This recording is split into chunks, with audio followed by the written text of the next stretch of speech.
बिस्मिल्लाहिर्रहमानिर्रहीम। Class 7th history, बाब number 2, मुगलिया सल्तनत का इस्तेहकाम। बिस्मिल्लाहिर्रहमानिर्रहीम। क्लास 7th हिस्ट्री में चैप्टर नंबर 2 मुगलिया सल्तनत का इस्तेहकाम में लॉन्ग क्वेश्चन 3 देखेंगे। अकबर की जानशीनी का हाल बयान करें।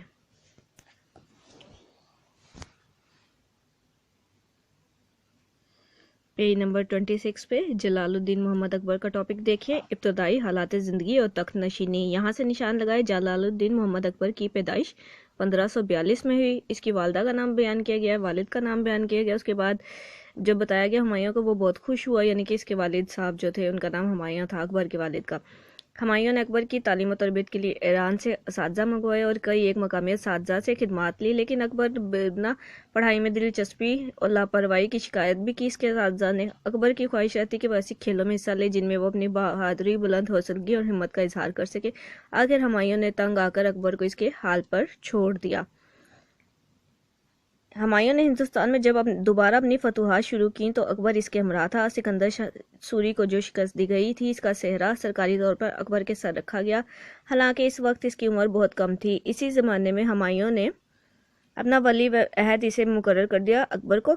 1556 में हुमायूं के इंतकाल के बाद अकबर की तख्त नशीनी की रस्म अदा की गई। अकबर ने तख्त नशीनी के बाद तमाम मुल्की मामलात का इंतज़ाम अपने अतालिक मतलब उस्ताद बैरम खान के सपुर्द कर दिया। तख्त नशीनी के वक्त अकबर की उम्र सिर्फ 14 बरस थी। ये लॉन्ग क्वेश्चन आपका कंप्लीट हो गया। लॉन्ग क्वेश्चन 3 से आपने लिखना और याद करना है। क्लास 7th हिस्ट्री, बाब नंबर 2, मुगलिया सल्तनत का इस्तेहकाम में पेज नंबर 53 पे देखें। सवाल नंबर 4, जहांगीर और नूरजहां के दौर की सकाफत का तज्जिया करें। सवाल नंबर 4, लॉन्ग क्वेश्चन 4, जहांगीर और नूरजहां के दौर की सकाफत का तज्जिया करें। आंसर देखें पेज नंबर 36 पे। जहांगीर और नूरजहां के दौर की सकाफत, यहाँ से निशान लगाएं इसका, यहाँ से ये पूरा पेज है आपका, लास्ट तक महफूज है तक निशान लगेगा। और दूसरे पेज पे आप ये नज़र आ रहा है, ये यहाँ से यहाँ तक, यहाँ से यहाँ तक, यहाँ से मौसीकी में यहाँ तक, यहाँ से ये लास्ट तक, और यहाँ से ये यहाँ तक। लॉन्ग क्वेश्चन 4 आपका कंप्लीट हो रहा है। आइए इसे एक नज़र मुख्तसर देख लेते हैं। शायरी। जहांगीर और नूरजहां के दौर की सकाफत के अहम पहलू दर्ज झैल है। उसमें सबसे पहले जो बयान किया गया शायरी। जहांगीर फारसी अदब और शेर व शायरी का दिलदादा था। उसे आम अलूम फितरत पर सनद समझा जाता था, यानी कि बहुत एक अच्छा समझा जाता था।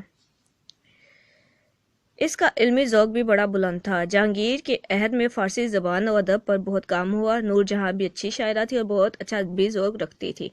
मुसव्विरी देखें। जहांगीर के अहद में फ़न मुसव्विरी ने इस कदर तरक्की की कि इंसानी चेहरा एक माहिर मुसव्विर तैयार करता था, लिबास दूसरा मुसव्विर तैयार करता था और पस मंज़र तीसरा मुसव्विर तैयार करता था या दिखाता था। इन तस्वीरों को देखकर अकल दंग रह जाती थी, यानी कि इस नौयत की तस्वीरें बनाई जाती थी कि उन पर रियलिटी का, असलियत का गुमान होता था।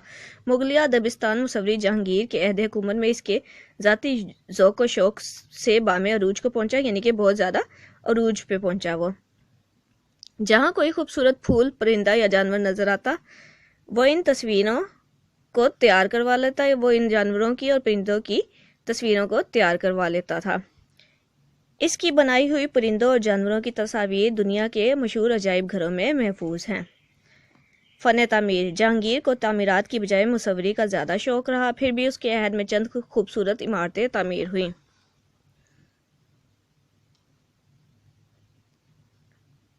मकबरा अनारकली भी जहांगीरी अहद की एक उम्दा इमारत है। इसी ज़माने में नूरजहां ने आगरा में अपने वालिद और वालदा का शानदार मकबरा तामीर करवाया था।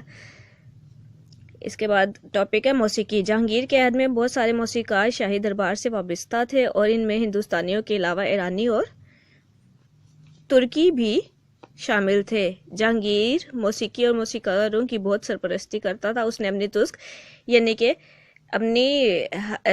कि जो किताब लिखी थी उसमें उसने बताया कि कई फनकारों को खराजे तहसीन पेश किया है, यानी कि उनकी खिदमात का एतराफ़ किया है।